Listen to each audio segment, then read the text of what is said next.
خیبر پختونخوا کے بارے میں کچھ انفارمیشن کچھ ریسرچ آپ کے ساتھ شیئر کروں گا۔ سب سے پہلے ہم بات کریں گے کرک کے بارے میں۔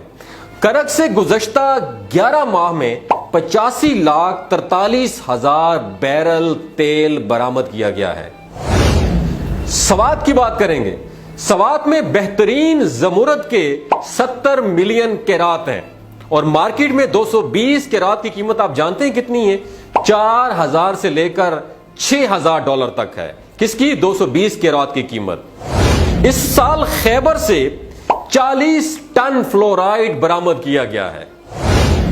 11 ماہ میں کرک سے 65,000 ملین MCF گیس برآمد کی گئی ہے۔ اگر آپ کو MCF کا نہیں پتا تو نیچے گوگل کر لیجئے گا، آپ کو پتا چل جائے گا کہ MCF گیس کتنی ہوتی ہے۔ محمد میں اس سال 1,935 ٹن نیفرائٹ نکالا گیا ہے۔ نیفرائٹ جانتے تو ٹھیک ہے، نہیں تو دوبارہ گوگل کیجئے گا کہ نیفرائٹ کیا بلا ہوتی ہے۔ مالاکنڈ میں 200 ملین ٹن، سوابی بلاک میں 100 ملین ٹن ماربل موجود ہے۔ اگین محمد ایجنسی میں 13,60,000 ٹن ماربل برآمد کیا جاتا ہے۔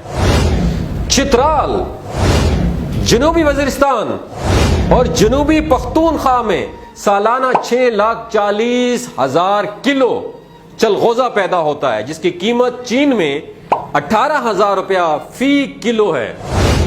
کوہاٹ ٹنل سے روزانہ 30,000 سے 35,000 گاڑیاں گزرتی ہیں اور ہر گاڑی کا کرایہ 80 سے لے کر 450 روپے بنتا ہے اور اس کا کنٹرول فوجی کمپنی NLC کے پاس ہے۔ خیبر پختونخوا کے ڈھاکہ ضلع سے روزانہ 5,000 ٹن کوئلہ برآمد کیا جاتا ہے۔ درہ آدم خیل سے ہر سال 3,50,000 ٹن کوئلہ نکلتا ہے۔ اس وقت خیبر پختونخوا بیلٹ میں 33,000 بارودی سرنگیں ہیں۔ بنیر اور مردان میں 2 ارب ٹن ماربل موجود ہے۔ چترال میں 1 ارب ٹن ماربل کے ذخائر موجود ہیں۔ صرف کورما میں 20 لاکھ ٹن کوئلہ موجود ہے اور اس کے ساتھ لوہے کی گیس اور اچھا ماربل بھی موجود ہے۔ بالائی وزیرستان کے پیر گھر میں تانبے اور سونے کی بہت بڑی مقدار موجود ہے۔ گومبل کے پہاڑوں میں کوئلے کا بڑا ذخیرہ موجود ہے۔ باجوڑ میں ہر سال 85,000 ٹن ماربل اور 1,550 ٹن کرومائٹ برآمد کیا جاتا ہے۔ کرومائٹ کے بارے میں جانتے ہیں تو میں سلوٹ پیش کرنا چاہتا ہوں، نہیں جانتے تو اگین گوگل پہ جا کے سرچ ضرور کیجئے گا۔ خیبر پختونخوا اور بلوچستان میں 700 کروڑ کے جواہرات ہیں جو ہماری سوچ سے بھی زیادہ قیمتی ہیں۔ عرب ممالک میں یاد رکھیے گا تیل کا ہر 10 میں سے 1 کنواں کامیاب ہوتا ہے اور وزیرستان میں ہر تیسرا کنواں کامیاب ہوتا ہے۔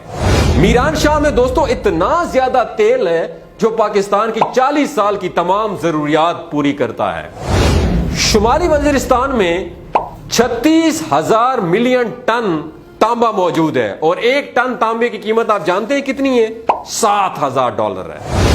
تربیلا ڈیم سے 4,000 سے لے کر 5,000 میگا واٹ بجلی پیدا ہوتی ہے اور اسے 250 بڑی فیکٹریوں میں استعمال کیا جاتا ہے اور تربیلا ڈیم سے خیبر پختونخوا اربوں ڈالر کما سکتا ہے۔ بیٹنی کی جو ویلی ہے آئل فیلڈ سے 1,000 سے 3,000 بیرل تیل اور 1 سے 5 ملین مکعب فٹ گیس برآمد کی جاتی ہے۔ مالاکنڈ کے دریاؤں سے 30,000 میگا واٹ بجلی پیدا کی جا سکتی ہے جس کی قیمت 1 روپے سے لے کر 2 روپے بنتی ہے۔ وزیرستان میں شیوا سے ہر سال $1.5 ارب مالیت کی کیا نکلتی ہے؟ گیس نکالی جاتی ہے جس کا کنٹرول فوجی کمپنی کے پاس ہے۔ سیاحت کے جنگلات اور بہت ساری دوسری چیزیں اپنی جگہ اور بدقسمتی سے اور سب کچھ ہونے کے باوجود مظلوم کون ہے؟ خیبر پختونخوا اور بلوچستان ہے۔ تو میرا سوال یہ بنتا ہے کہ یہ ناانصافی کہاں تک جائے گی؟ آخر کون ہے جو اتنے ذخائر اور معدنی وسائل کو لوٹ رہا ہے یا بے دردی سے اس کی کیئر نہیں کی جا رہی؟ اس کے باوجود بھی اگر ہم اس کو پراپر طریقے سے یوٹیلائز کر سکتے، اس سے استفادہ کر سکتے تو ہم دنیا کو بھیک دینے والے ہوتے، نہ کہ کشکول لے کے ہم دنیا سے